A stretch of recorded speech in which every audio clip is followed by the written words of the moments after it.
السلام علیکم میرے چینل دا اسکالرز مائنڈ میں خوش آمدید.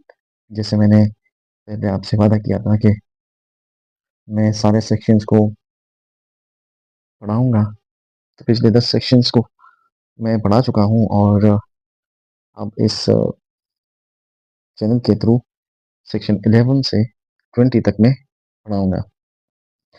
جیسے کہ آپ کو پتا ہے کہ میں نے الیکشن ایکٹ کو پڑھانے کا سلسلہ شروع کیا ہے، اور دوستوں کے اصرار پر یہاں میں نے جو رائٹنگ ہے وہ سلائڈس پہ منتقل کیا ہے تاکہ لوگوں کو آسانی سے سمجھ آ سکے. اس کے ساتھ اردو ترجمہ بھی لکھا ہے تاکہ یاد کرنے میں آسانی ہو. تو آپ سے گزارش ہے اگر ویڈیو پسند آئے تو اسے لائک کرے، دوستوں کے ساتھ شیئر کرے اور چینل کو سبسکرائب کرے تاکہ آئندہ ایسی آنے والی ویڈیوز آپ کو بر وقت مل سکے. تو الیکشن ایکٹ 2017 سیکشن 11 کو پڑھنے کا آغاز کرتے ہیں.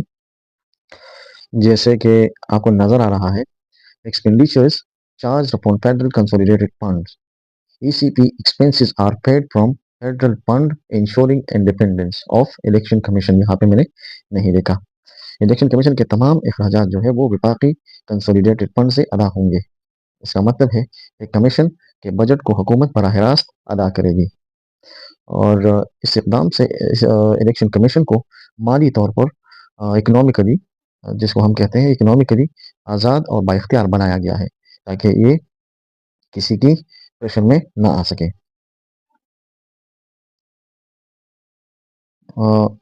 اس طرح section 12 is related to measures for training and public awareness، یعنی عوامی تربیت اور آگاہی کے لیے اقدامات اٹھانا. ECP must train and educate voters about electoral process. Election commission voters کو انتخابات کے قوانین اور عمل کے بارے میں آگاہ کرے گا.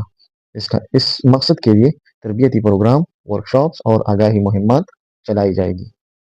تو یہ تھا سیکشن 12. ہم سیکشن 13 کی طرف بڑھتے ہیں. Section 13 composed of the establishment of result management system. ECP must create system to collect and report results. Section 13 میں نتائج کے انتظام کا نظام ہے، مطلب کہ الیکشن کمیشن ایک مؤثر نظام قائم کرے گا جس کے ذریعے انتخابی نتائج جلد اور شفاف طریقے سے مرتب اور جاری کیے جائیں گے. اس نظام کا مقصد تاخیر اور دھاندلی کو روکنا ہے.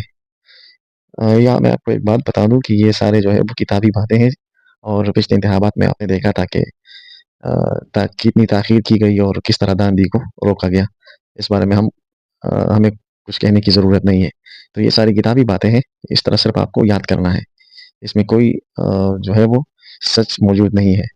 بس جس طرح لوگوں کی مرضی چلتی ہے اسی طرح وہ انتخابات اور دوسرے معاملات کو لے کر چلتے ہیں. تو دس is section 13. Now we are moving towards the section 14 of Election Commission. It is related to the election plan. Before the elections, Election Commission of Pakistan must prepare plan for smooth conduct of elections.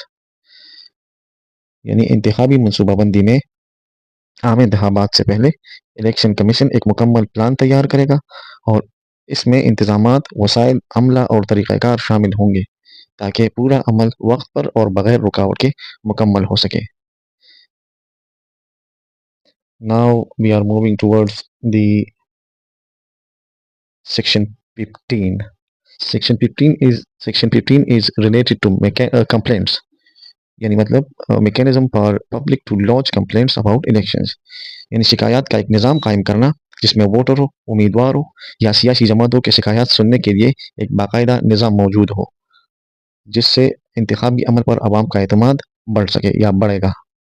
یعنی مطلب انتخابات کے بارے میں یا دھاندلی کے بارے میں جو بھی شکایت ہو ان کا ازالہ کرنا اور ان کے لیے ایک باقاعدہ نظام بنانا سیکشن 15 میں شامل ہے. اب ہم چلتے ہیں سیکشن 16 کی طرف. Section 16 is related to the annual report. So Election Commission of Pakistan must submit yearly report to government on the performance and challenges. ایک سالانہ رپورٹ جو ہے وہ حکومت کو جمع کی جائے گی الیکشن کمیشن کی طرف سے، جس میں ہر سال اپنی کارکردگی، اخراجات اور درپیش مسائل کی رپورٹ موجود ہوگی، اور وہ حکومت کو یہ دیں گے. یہ رپورٹ شفافیت اور جواب دہی کے لیے ضروری ہے. یہ بھی صرف کتابی باتیں ہیں. اس پہ بھی آپ صرف سنیں اور یاد کرنے کی کوشش کریں تاکہ ایگزام میں آسانی ہو. باقی سب آپ کو معلوم ہے, کچھ کہنے کی ضرورت نہیں ہے. اب ہم چلتے ہیں سیکشن 17 کی طرف. تو section 17 is related to the delimitation of constituencies, یعنی حلقہ بندی کرنا یا حلقہ بندیوں کے لیے خاکہ تیار کرنا. After the consensus, Election Commission of Pakistan must redraw constituency boundaries. ہر مردم شماری کے بعد قومی اور صوبائی سطح پر اور بدیاتی حلقوں کی نئی حد بندی کی جائے گی. قومی, صوبائی اور بدیاتی حلقوں کی حد بندی کی جائے گی. اس سے ووٹروں کی نمائندگی درست اور متوازن رہتی ہے. یعنی یہ جو ہے وہ حلقہ بندی مردم شماری کے بنیاد پر صوبائی اور قومی اور بدیاتی انتخابات سے پہلے یہ حلقہ بندیاں کی جائے گی تاکہ نمائندگی درست اور متوازن رہے. سیکشن 18 اور 19 کو یہاں میں نے ایک ساتھ لکھا ہے. Section 18 is related to seats پر کانسٹیٹیوشن. اس میں قومی اور صوبائی اسمبلی کی نشستیں آئین کے مطابق مختص کی جائے گی. اس میں جنرل نشستیں بھی شامل ہیں. خواتین اور غیر مسلموں کے علاوہ مخصوص نشستیں بھی اس میں شامل ہے. اور section 19 is related to rules for delimitation of کنسٹیٹوئنسیز.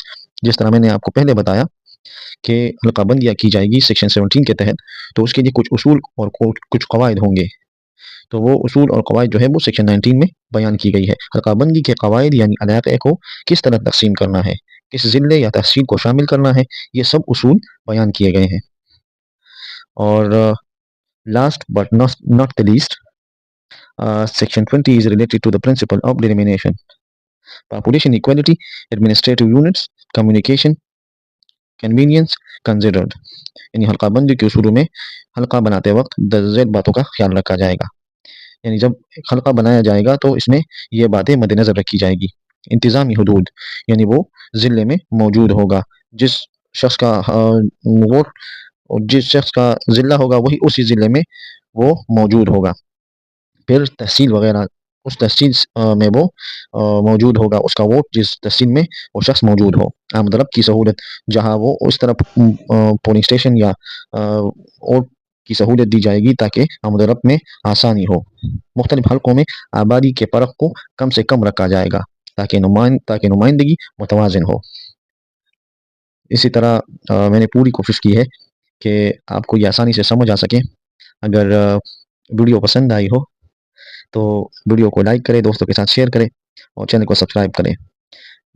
میں آخر میں ایک بات کہنا چاہتا ہوں کہ آپ لوگ میرے چینل کو تو دیکھتے ہیں لیکن سبسکرائب نہیں کرتے, تو اس طرح قیمتی جو مٹیریلز ہیں ان سے آپ محروم رہتے ہیں. تو آپ سے گزارش ہے اگر اس سے کچھ سیکھنے ملا ہو تو چینل کو ضرور سبسکرائب کریں.